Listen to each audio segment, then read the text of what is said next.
This kind of training, or rather we always call it conversations.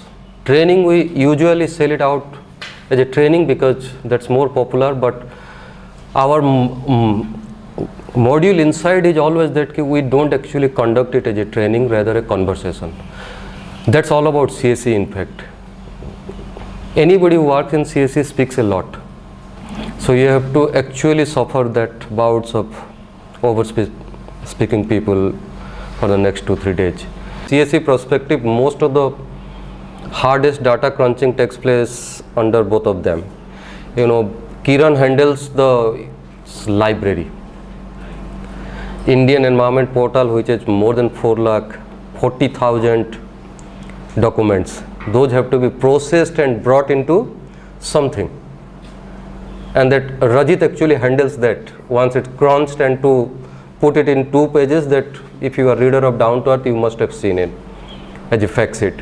So their experiences actually count the most because they are day to day, they are into it. So that's why I said in the beginning, this is not a training but a conversation to learn from each other how it actually happens. And is it a rocket science or just something, like nowadays you say mechanism, tools and all those things. But I must tell you, I don't know Excel. If you open up a Excel things, the immediate things I do, give me a printout.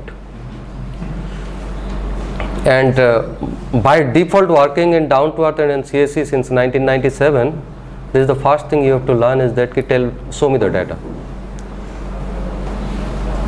With chances are there that the editor will ask you, just show me a data that you are existing now. So this rigor actually goes through, data is always that we'll talk about. Now coming back to CSE is all about that. We know a bit of CSE. I think you are aware of the magazine, the CSE. CSE is in public, I think, domain since 1998. It was founded by Anil Agrawal and other people like K.R. Narayanan and B.G. Varghese. Most of them have died of late, unfortunately. But the message behind CSE, why an organization like CSE came into existence to begin with. And at a time when actually nobody was bothered to talk about environment per se. When everybody was willing or desperate to see some smoke spewing chimneys in the horizon, so that you will show that we are actually developing. Environment was not in the domain. So why CSE came into existence is itself the message. I think it's a very critical part of our conversation also, or the training as you say. CSE, you will go through it, I'm just explaining it. CSE came into existence for 2 things, very simple things. One, at that point of time, there was nothing called Indian environment perspective. Everything was outside. Or there were few, maybe 1 or 2 people like a person like Maneka Gandhi or this ex-Maharajas or Maharanis who were talking about, but they were only talking about trees and tigers. Those are very cute things to talk about. But there was no perspective of what does environment mean in Indian perspective. At the same time, the other parallel was that, a overcrowded group of people were from the Western world were preaching us environment. With all their scientific, papers and everything, they were teaching us environment. And what was the difference? CSE did not come into existence because Anil Agrawal wanted to have an NGO. He went to IIT. He taught the IIT. He didn't take up an engineering job. After lots of persuasion, B.G. Varghese gave him a job as a reporter with 300 rupees as salary in Hindustan Times. He wanted to do that. Why? It's because he always used to say that in the IIT campus, daytime it's fantastic, we all are there and I think we are enjoying very vibrant society, we are studying well. But at night, in that whole landscape, only IIT used to have electricity, and rest was complete dark. Second, he being a journalist, that point of time Chipko movement happened. He was actually the first one to bring it out, and he used to say that Chipko actually encouraged him to set up an organization like CSE.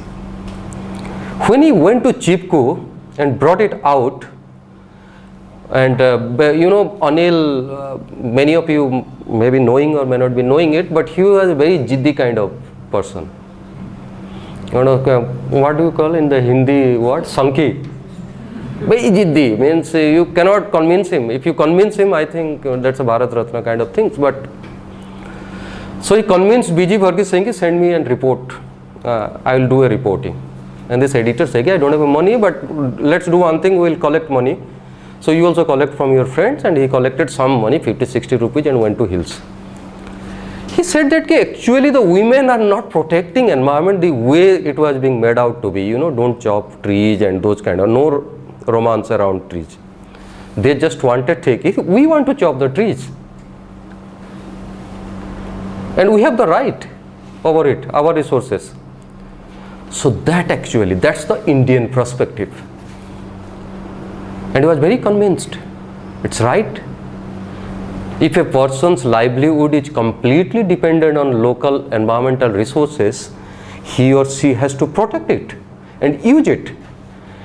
And in that situation, no Maneka Gandhi or no Western Nobel laureate can teach you what is sustainability. So the Chipko actually, when it came out, it was a shock for everybody, and he smelled a opportunity, saying that I must set it up. And CSE was set up to actually propagate Indian perspective of environment and environmental knowledge of India. And as we know, we have a rich heritage. But there was a challenge, the other side, the Western world. By that time, climate change, the ozone holes were appearing, were being spoken about.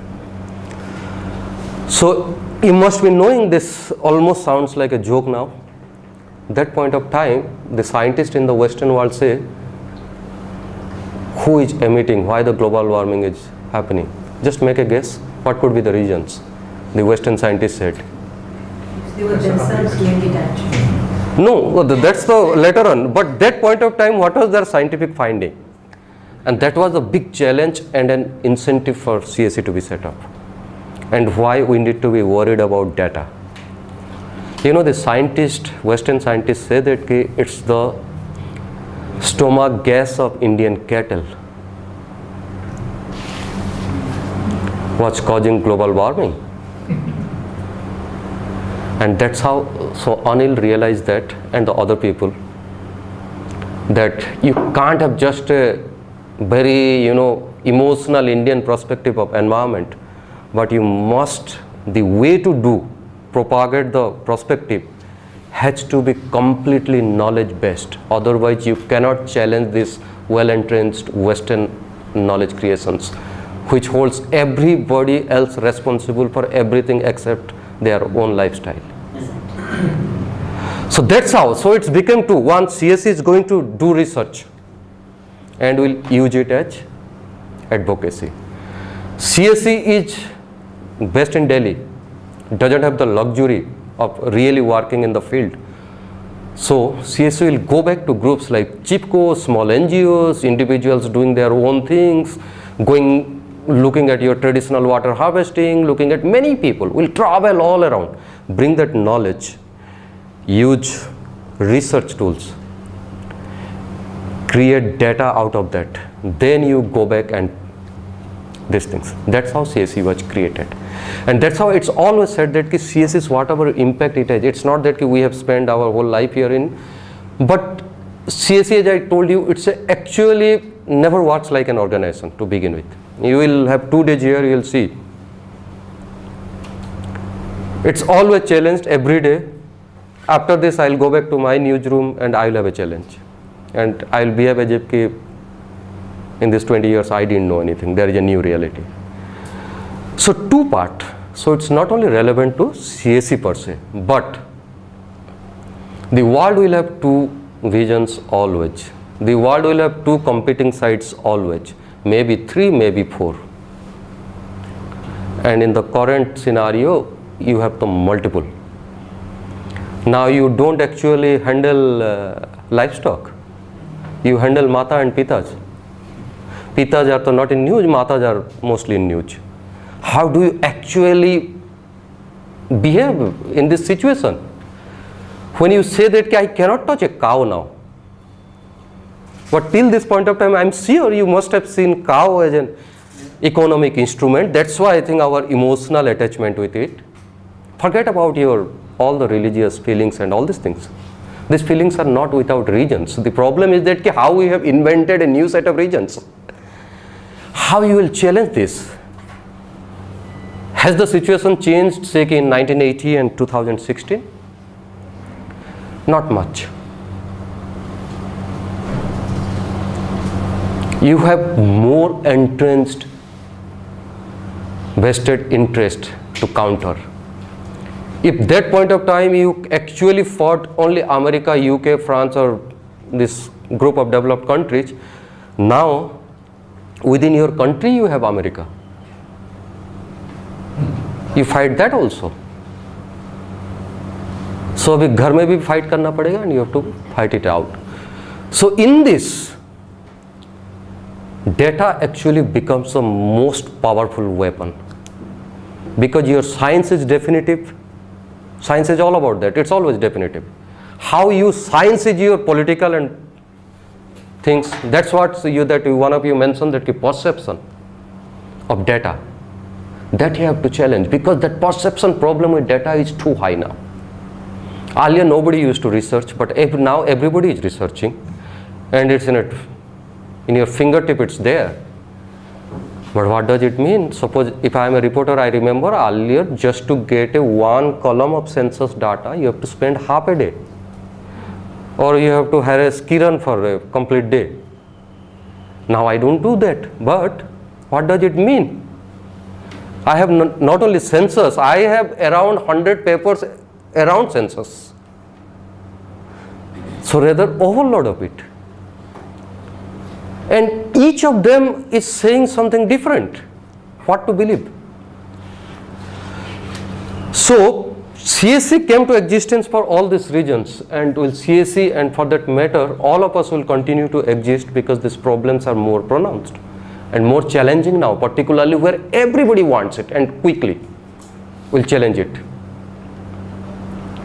The worst example of a data using person can be the Arnab Goswami of times now.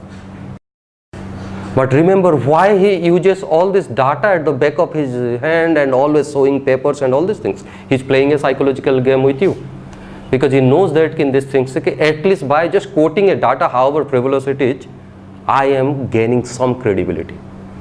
The other channel you switch on, that data will have a different meaning. So it's completely chaotic situation. So now come back. So we continue to do this, but as you will go now in this 2-3 days kind of things, there will be exercises, there will be many things. And the way CSE handles data, or Down to Earth as a magazine handles data, I think it will be a standard things elsewhere also people might be doing it.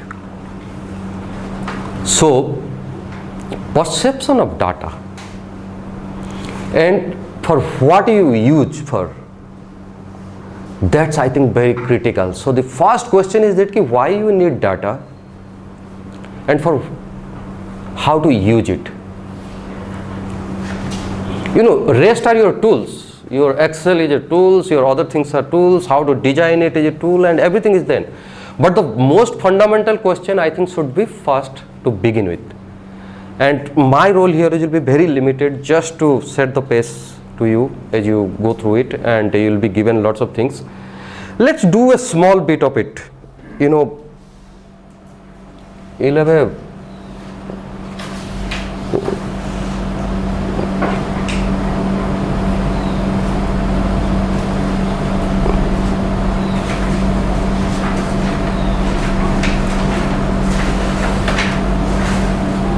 Let's see.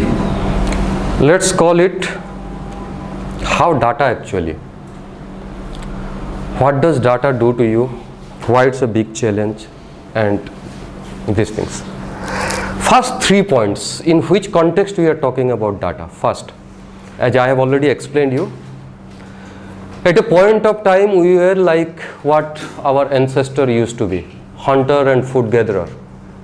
There was simply no data available. You have to hunt for data, you have to, for days along you have to collect data, then come back and do something. That situation has changed now. You have overload of data.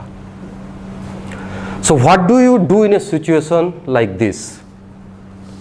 The first thing is that to make sense of the data. Second, you have to aggregate data. Whatever you do, wherever you do. Census is, like voluminous. Census, in fact, one report might have, something like 4 million, 5 million characters, data points. Aggregating data is the biggest things. So making sense of data, that's the first. Second is aggregating data. And third is, while doing all these things, for whom I am using the data. If you don't know your audience, if you don't know the objective of why you are collecting data, then you have actually a problem. Because in our life, there are many things which have changed and put data into make data the fundamental actually of our existence. For example, Facebook is not anything, it doesn't have anything to do with your social. It's all about data. It's world's third most populated republic after India and China. And India and China are not as organized as Facebook. You just click Facebook, go to your site, and you will see the sense what you like, what you don't like. Even the news that you like, Everything. How it happens, at the core of it is basically big data. It's about a gigantic database of more than 1 billion people being processed by name, by surname, by location, by choices, by date of birth. Date of birth, then they process it, whether the date of birth has some importance in your life or to the world. Then at the same time they process huge amount of consumer preference data also. Then they match them and they do business out of it. You don't pay for it, but every bit of your is being used. So data is big thing now. Second, Aadhaar. Lots of protest, lots of things. Modi could defeat Manmohan Singh, but he could not defeat Aadhaar. Modi didn't start Aadhaar. Why? Now Aadhaar is such a part of your life that emotionally you are unique now. You have a unique number.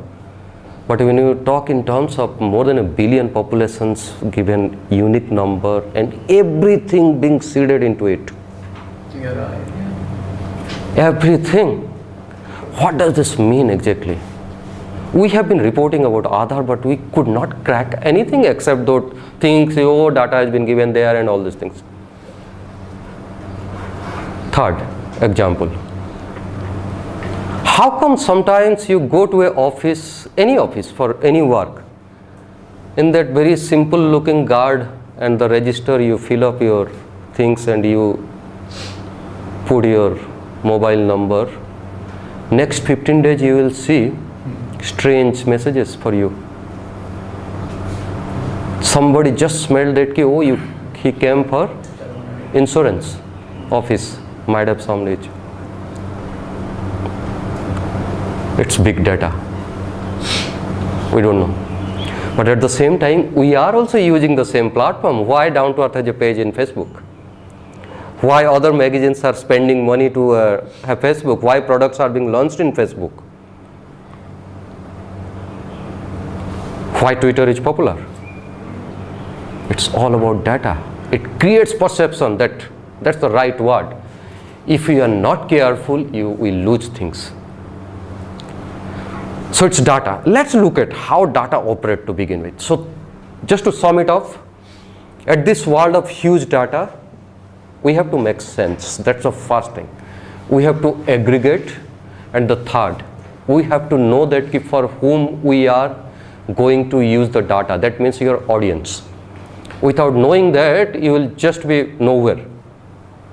Because knowing your audience does the same magic as what Facebook has done to its founders. Now come to, let's do something. You know how data actually does.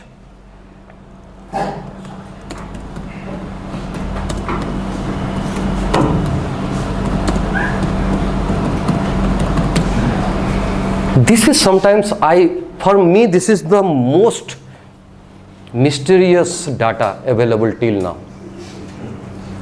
From where did this piece came actually? Piece of data, it's a data, 33 crore to be exact. From where did it come? Just ask a question. You know, in down to earth we could find how many kilometers women are walking in Uttarakhand, but we could not crack this data. From where did it come? From where did it come that in Hindu religion we have 33 crore gods and goddesses? What is the source? Why this data came? It must have come from somewhere, no? Bataiye, any statement on this? From where it came from? I think Kiran can answer that.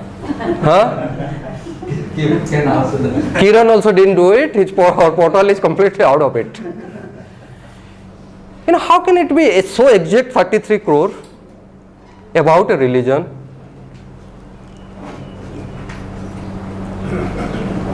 I once asked my father, do you know the origin of it? He's not a very religious guy, but he told me, I don't know, but if you walk from here to the temple, you might find 400 gods and goddesses. But again, from where this? And look at, you talked about perception. Nobody asked from where it came. It came into the perception.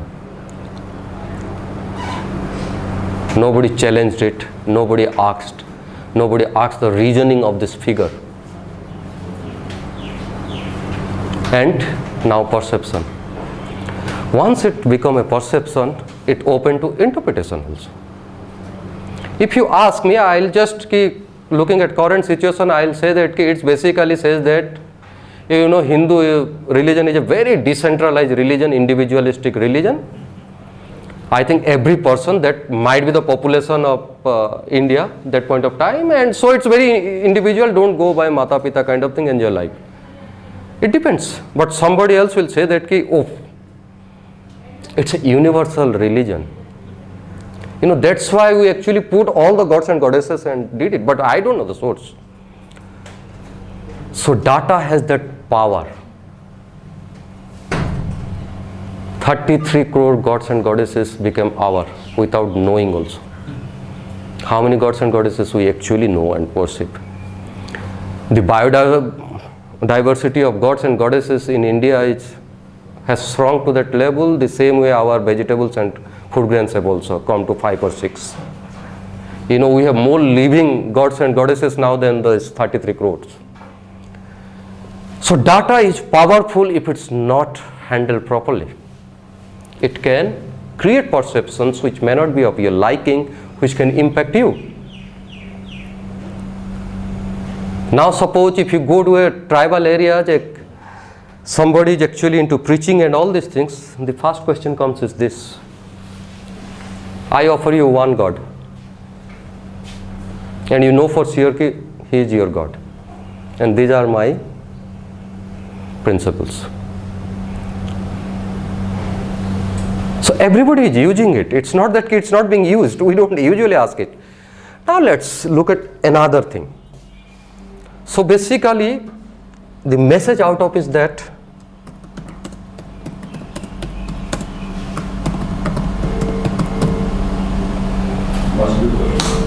questioned. Otherwise, you are open for fundamental crisis with perception. Now let's look at it.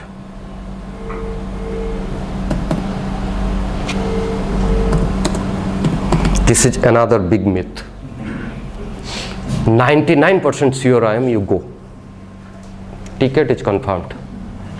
What does it mean, 99%? Most of the time, when I have a last minute non-confirmation of a ticket is when I got this assurance, 99%. Every day you have more than 20 lakh tickets are waitlisted in India. 99%, 1% is not happening. No? So it means around a lakh tickets are not confirmed. If you get this assurance, so there is nothing called 99% surety about data. It has to be 100%. Now suppose a ISRO scientist come to Prime Minister of India, say, sir, our satellite is ready to be searched, and he asks about how confident you are. We are 99% sure. What does it mean to send a space shuttle? It involves millions of calculations, and each one of them is fatal for the things. If you say I am 99% sure, you are still leaving behind to give you the exact number in launching a satellite. It's 33,000 calculations are still being left out in that 1%. So it's a huge mistake. That's why Challenger actually, and all these things that we lost are due to that. You cannot say 99%. Now look at it. Government also gives you, sir, 95% water coverage, drinking water coverage in India. If you say 95%, 5% are left only, no? That's 5 crore minimum. 5 crore is not a small number. 5 crore is how many million?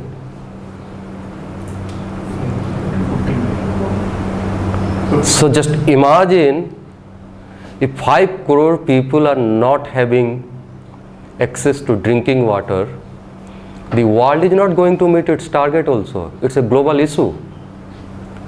But when you are giving a perception like this, 95 तो done, 5% तो ऐसे ही आ जाएगा आपको. The government is clever, we are fools. For no reason they give you this figure. So the second message out of this is that data is always complete. Always? Complete. It cannot be in probability 99% and 2000 or... It should be complete. It's always complete and 100%. Otherwise it's no data. See, 95%. Now I'll come to that's one reporting. But when you say that when you take this as a benchmark of surety, 99%, so it's not a benchmark. Nowhere in life 99%, even for a waitlisted ticket also. It also involves certain decisions. I end up paying for a flight ticket if I go by this. So our job is basically one side is telling you constantly using data very cleverly and telling you. The other side is just buying it out because we don't have things. So data is not only about perception and creating perception. It's all also be first need to be questioned. Second, data is always 100%. It cannot be 99.9% or 101%. So it has to be that much. Then the question comes, how it changes things with data and why we need to be should be data driven in our life. Because it's a very popular saying, the devil lies in details. But in data, both the God and devil are there inside data.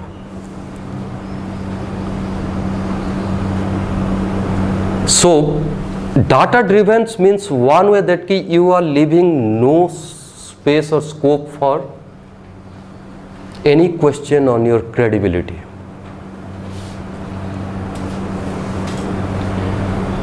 Second,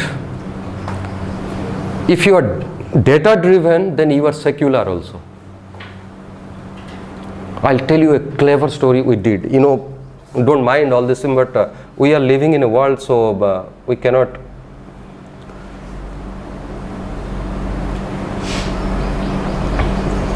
See, an environment magazine like Down to Earth in such situation is actually difficult for us when it's a very emotionally religious driven debate happening. People are being beaten, people are being treated the way first you expect them due to your caste system to do things. Now for doing that also you will hurt them out. Forget about. But how an environment magazine can report? We are actually under pressure. If we don't report, we are a news magazine. Cow is an integral part of our ecology. Livestock is an integral part of our ecology. If we ignore, then we are not doing our job. If we ignore, then we are also creating a perception that actually it's a mata, nothing else. Then after I think few years, your dog will also be a mata or pita, jo bhi, whichever way. But now look at it, how it's being done. It's complete data crunching, the kind of data that you have. So it makes us secular. We say that, forget about your emotion, forget about these things. But after a productive phase, a cow is a huge economic burden on a rearer. And the traditional economy actually never evolved that way, that you will not sell it or for whatever purposes. So it's hardcore data driven work that we do just to make it, just look at it. It takes days sometimes and you have to scavenge for data. Sometimes you have to visit gosalas after gosala to get a sense of it. But for the simple things that if we speak through data, nobody will challenge us. When it was uploaded in the beginning, there were few trolls like bhak kind of things, but nobody challenged the data. And nobody actually challenged the fact that maintaining livestock is no small things when you don't have fodder, you don't have, in fact, you have lost your crop itself.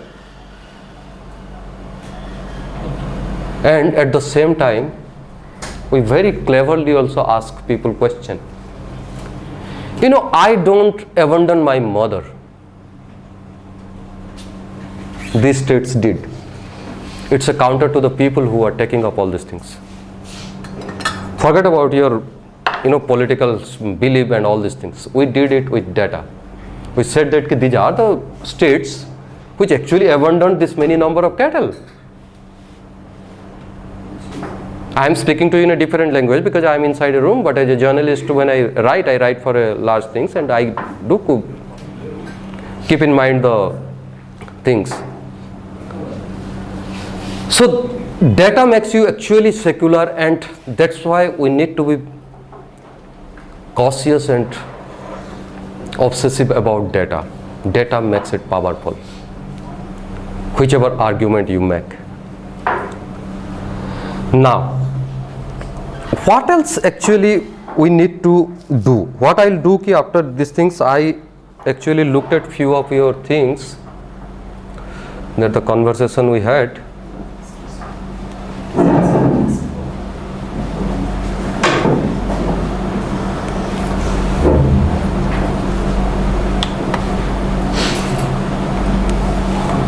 What does data do to us to begin with?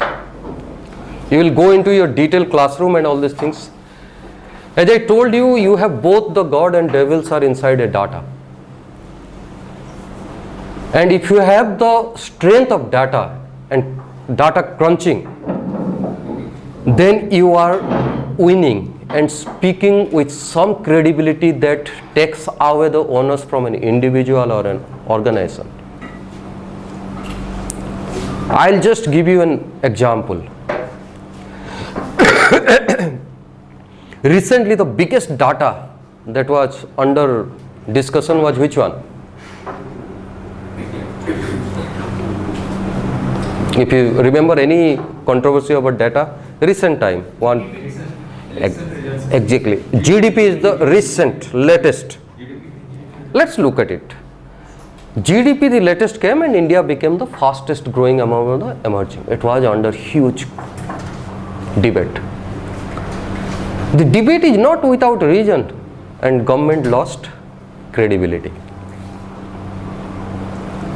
Now the other countries have started asking questions. So we almost look similar to China. China, though, at least we understand that they do it. They are very open about it. Ask any Chinese economist. He says, I just wait for my party central committee phone call and they tell us how much to make and we make it. But how come India, which invented zero and has given us a figure like 33, it has counted it gods and goddesses also, could fudge the GDP data, which is the new god? You are no more worried about monsoon or winter or any season except your GDP season.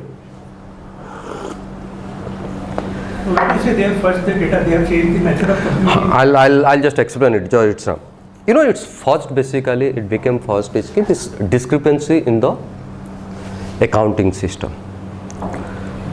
It actually swelled up. That part was questioned. So even Manmohan Singh has come out also saying it's not fudged that way. But the way they did it, they factored in different accounts. That's all about data. So this, you have in the GDP three things, your goods and services and all that. That is a, which is called, what is that specific term? I just forgot it, slip, I'll tell you. That part turned out to be more than the GDP. Minus, if you, GDP minus that discrepancy, that other one, if you minus it, figure will be same.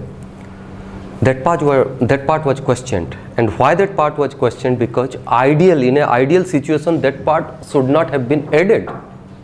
Then the second question is that in GDP calculation, you have to also, if you want to give a proper sense of the economy, you have to minus your inflation. Inflation rate was never minused.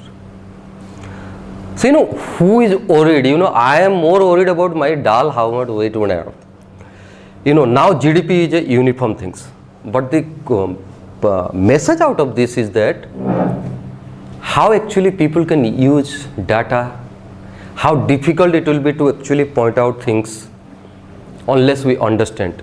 And you don't expect a lay farmer to point a data question, except saying that कि हमने उसका debate किया था तो एक बोला कि GDP होता क्या है, somebody asked. हमने बोला कि नहीं ये देश का इकोनॉमी बढ़ता है, इससे पता लगता है. वो तो पता नहीं है, हमारा बारिश होगा तो मैं निकल जाऊंगा, खेती करूंगा.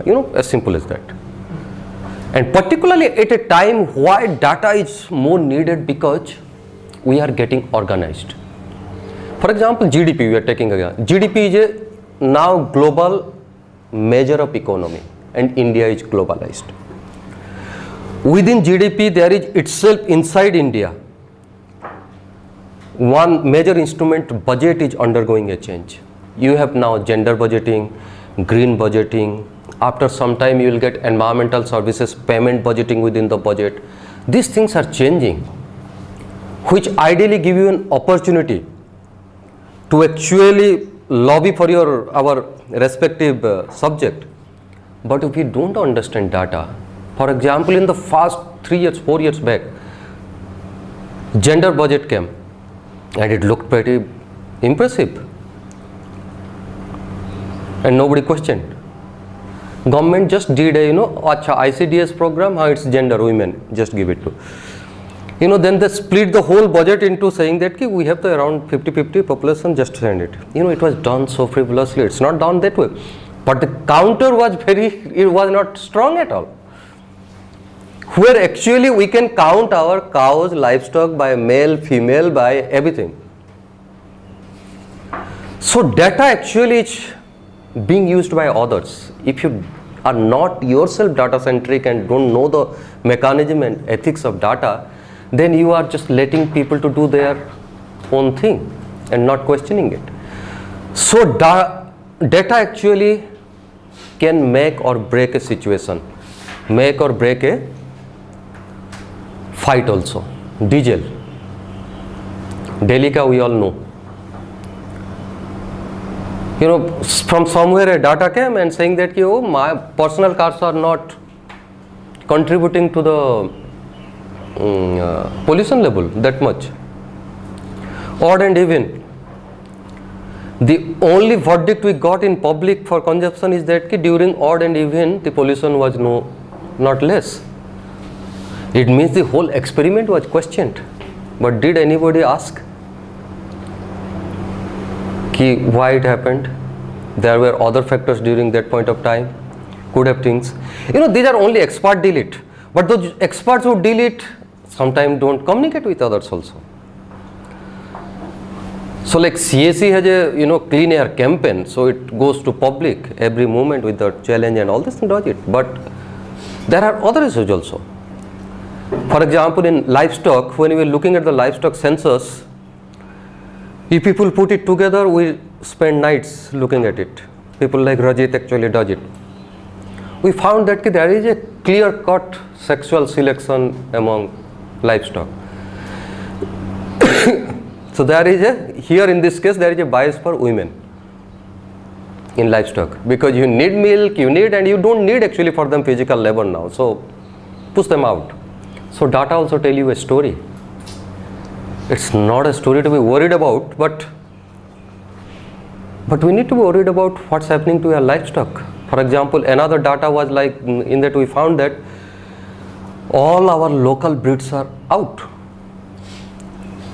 Then we are talking about climate change. We are talking about revival of traditional farming economy so that we can fight. So those are the things actually. So data actually tells you a story, strengthen your the point of advocacy. Now the next question is, if you have data, what do you do? You must have enormous amount of data. Kiran every day sends us or team us 3 list up.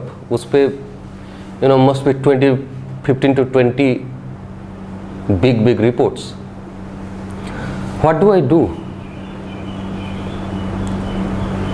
And if you don't know what to do with data, then another big problem.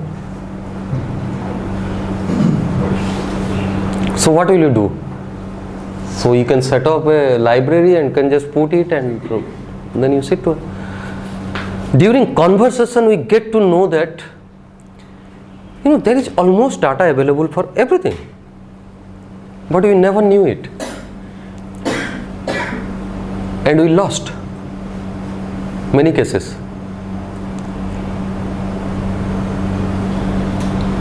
Suppose for example the big fight over whether put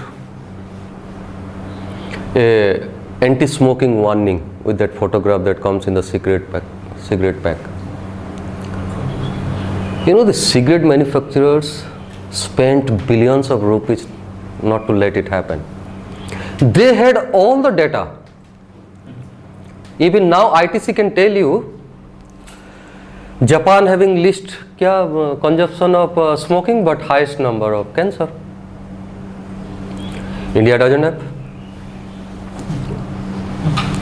And now tell me how to counter it. I am a smoker. I am a reporter also. I have great belief that smoking causes you all the illness. Now you speak to him, them and all these things, then finally you get an opinion saying the head of the AIMS cancer saying it does. But where is the data?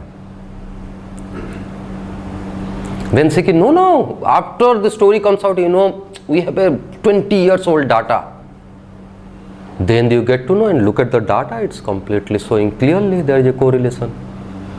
So you might have data, you might have pursued many things, but if you don't know what to do with the data, then you have a problem.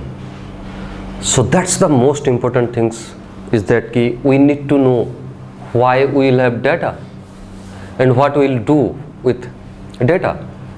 For example, I'll give you an example. You spoke about the election, Mr. Modi's election, and how data can be. This is what he got, isn't it?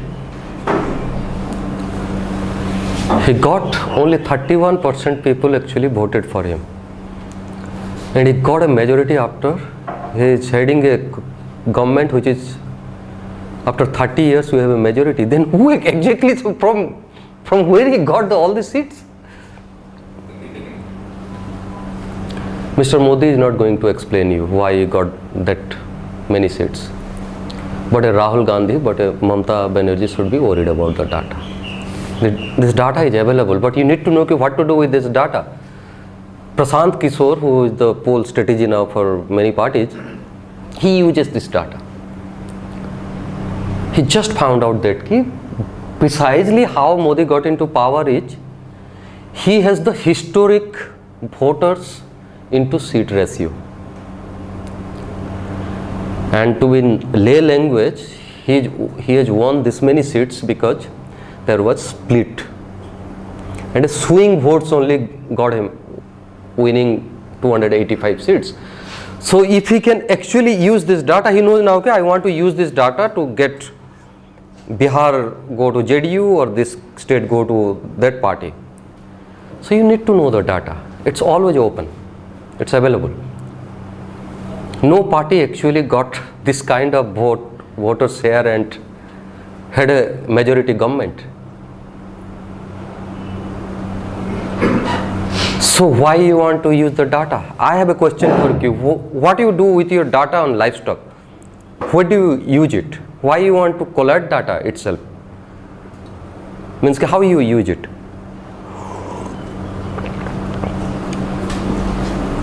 Assess the situation, assess the progress that we are making or we are not making. Or track the number of diseases. And then for policy making also we use the data. Show it to the government that this many animals are in need and we are not looking at this particular issue. So you know where to use it. Next biggest question is how do you use it? You know, we got a Zika strike. We are getting dengue now from January itself. This July is supposed to be the worst dengue wise. We are getting all these kind of fevers. Don't you think it's actually tells you, it gives you the best opportunity to talk about livestock? You know, we interface quite a bit much more with wildlife than, livestock than earlier. You know, when people are worried about some things, I think gives you the best opportunity to give the data. People will not be interested to read a long down-to-earth story. Even we are also sometimes tired. But you must have seen in Down to Earth, the whole story is again retold through data. But at the right time. So if you don't tell the story at the right time with data, then it's a huge problem. So after what to use for, then at when to use for, that the context actually. If you don't have a context to your data, it's useless. Now the last point before I end is that, you know, earlier there was no platform. Do you remember earlier in newspaper we used to have a service called KBK बोल के आता था graph chart के साथ. That agency is still there. It used to hand drawn, some old people hand drawing graphs and charts. That scenario is gone. You have a mobile phone. Your platforms has completely changed. I think in the mobile phone, even for a old person like me who is not very much savvy with technology, I love mostly data in a mobile phone when I'm scanning. Mobile phone basically makes your reading very difficult. Either you have 3 lines, 1 paragraph, or some visual. As a population, anyway, we are always, as human, we are visual. More so Indians.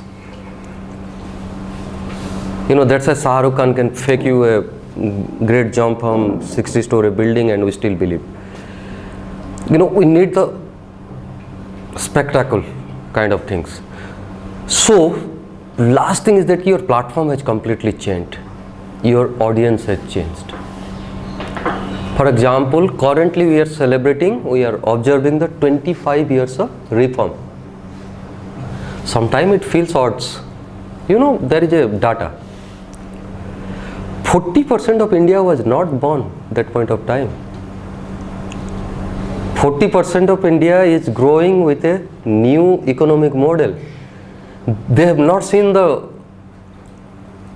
other model like us. We all are actually a product of government model.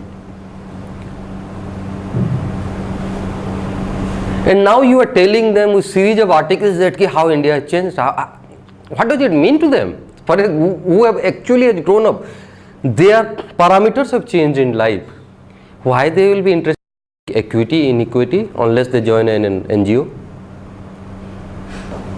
Similarly, Bhopal gas tragedy, you know, we observed 30 years of Bhopal gas tragedy.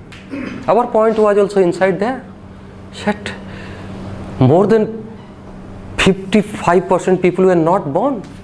They don't know Bhopal. Then to whom we can communicate now? It's not a Amar Chitra Katha. I am giving you a piece of data that everybody should remember. So nobody has that memory, they don't know. They used to come there and look at things, kya hua tha, kab hua tha, you know, literally. And this is a generation when you ask कि आपका दूध कहाँ से आता है, mother dairy से बोलते हैं. पानी कहाँ से आता है, टैप से आता है. So the challenge is that, you know, your everything has changed. We might be old, but our audience has changed. The platform has changed. Everything has changed. So the way you present your data also makes the maximum impact.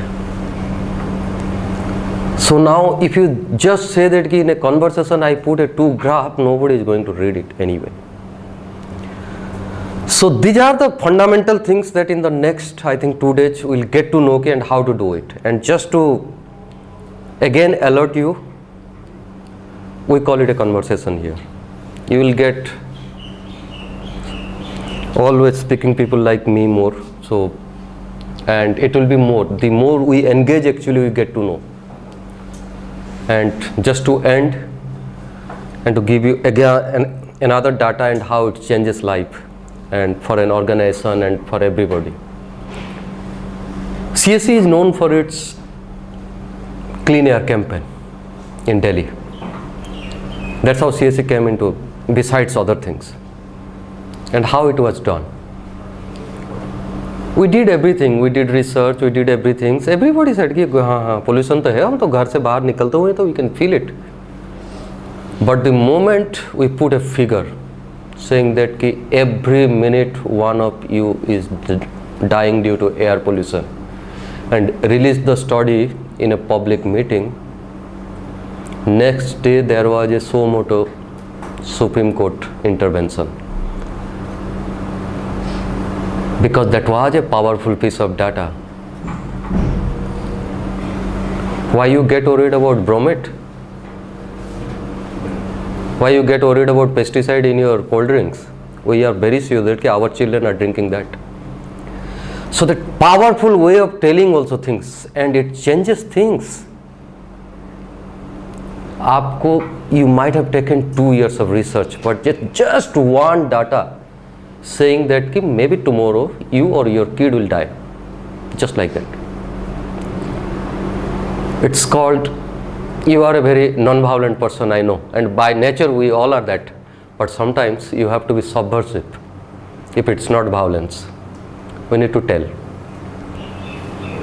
And data actually does all that precisely. It's non-violent, very secular, but tells you right on your face if it's told at the right time, makes that impact. Thank you very much.